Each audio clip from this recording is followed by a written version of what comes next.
The debate about whether women can become Catholic priests is far from over. Despite the fact that Pope Leo XIV has been fairly clear on this issue, it feels like almost every week we have someone trying to drill the idea of female ordination into our heads.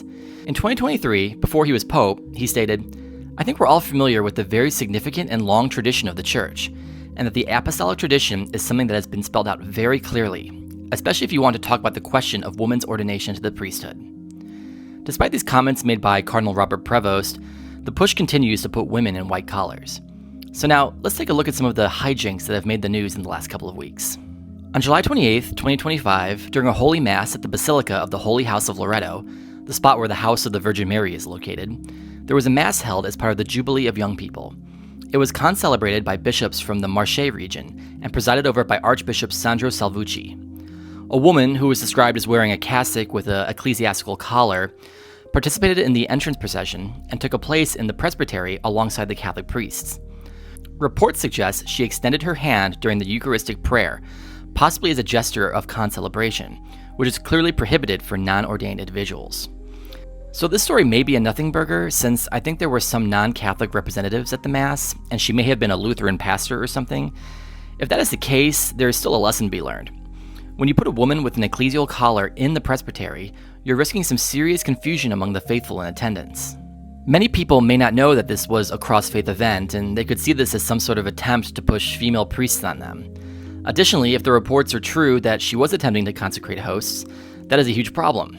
The bishops in attendance need to intervene and prevent this from happening. I know it's awkward and kind of a strange situation, but a serious signal needs to be sent to anyone willing to overstep canon law. Hopefully we can learn more as the story continues to unfold, and maybe this whole thing can be cleared up. The other strange female ordination story from last week has to do with the appointment of Father David Burismeyer as the new ombudsman in the Archdiocese of Detroit. I've covered all the drama that has been unfolding in the Detroit area, from restrictions on the Latin Mass and the firing of respected theologians from Sacred Heart Seminary. What makes this appointment controversial is that Father Burismeyer appears to be a huge advocate for female ordination. First, Father Burismeyer seems to have fairly significant ties to the Association of U.S. Catholic Priests, an organization, to say the least, that holds some pretty heterodox views. He has served as a contributor on publications put out by the AUSCP, and has made multiple financial contributions to them over the years. In 2013, Burismeyer signed an open letter from the Association of Catholic Priests, which is the Irish counterpart to the AUSCP, that expressed solidarity with 3 priests disciplined for advocating for women's ordination. Flannery faced excommunication for supporting women's ordination. Bourgeois was excommunicated in 2008 for participating in a woman's ordination, and Brennan was barred from public ministry in 2012 for concelebrating a Mass with a woman. You would think and possibly hope that a Catholic prelate who holds these views that are strictly opposed to Catholic canon law shouldn't be elevated within the Archdiocese. So he'll essentially be handling disagreements between archdiocesan employees that are having disagreements.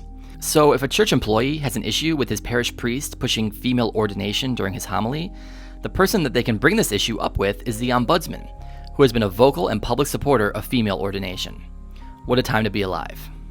What's crazy is that major prelates in the Catholic Church are also hinting that they would like to see female priests or deacons. One of the most high-profile examples is Jean-Claude Hollerich, who served as the Realtor General of the Synod on Synodality. Hollerich has stated that the prohibition on ordaining women as priests is not an infallible doctrinal decision and could be changed over time with arguments. He emphasized the need for dialogue, noting it can be changed. It needs arguments and time. He cautioned against rushing changes to avoid a huge backlash. Well, if there's a huge backlash from the faithful, maybe that means you're not doing something right. Other prelates have echoed this sentiment. Cardinal Robert McElroy has called for a re-examination of women's ordination, particularly to the diaconate, arguing that excluding women from ordained ministry perpetuates systematic exclusion. Bishop Marcus Buchel of St. Gallen in Switzerland spoke out in favor of women's ordination, specifically supporting the female diaconate and expressing openness to further discussion on women priests. He stated that the church should reflect seriously on restoring the diaconate for women. On top of all this, there are organized groups out there that are organizing and demonstrating for the same issue.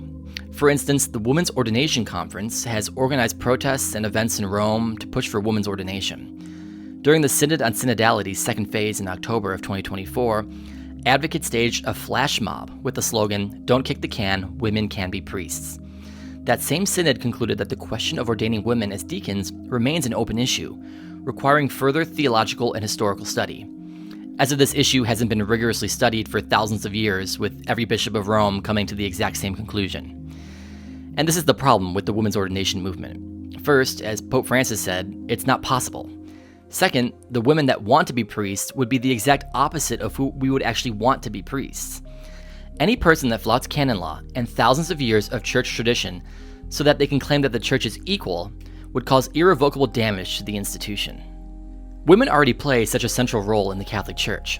They often unofficially manage parishes, they served Christ as nuns or sisters in consecrated life, they serve in the Roman Curia, and the Synod on Synodality was 27% female this time around. Many like to argue that ordaining women would help to solve the vocations crisis, but I think the Church would lose its soul in that process.